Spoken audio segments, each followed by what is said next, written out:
The word brightly is a word that can be interpreted many different ways. Maybe you'll look at it and you'll see brain neurons, or maybe you'll look at it and you'll see trees. Maybe you'll look at it and you'll see starfish. Maybe you'll look at it and you'll see dancers. Or maybe you'll just look at it and see colors.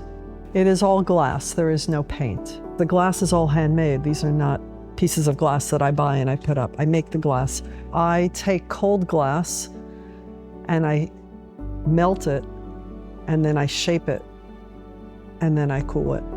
So I'm using gravity, I'm using my hands, I'm using molds to shape it. I'm not using my breath, so I'm not blowing the glass. The glass that actually has blue in it is soda lime glass with cobalt in it, but the reflections and the shadows are what's called dichroic glass, which is a mineral oxide quartz crystal which is grown on the glass in a vacuum chamber.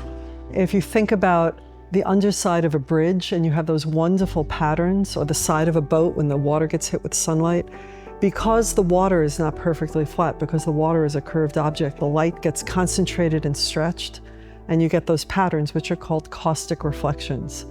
It reflects and transmits opposite colors, so that if it's reflecting golden yellow like sunlight, you'll be getting a cool blue coming through like the water.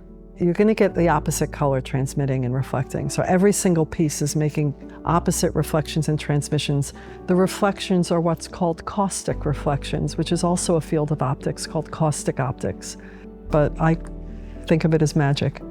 My mom was diagnosed with breast cancer when I was a young girl, and she passed away shortly after I became an adult. So more than half my life I knew of her as a breast cancer patient. People with that diagnosis, their lives, their futures are much brighter than they were 40 years ago. I'm trying to feel the brightness that I wish she had had, and I hope that women in the future have.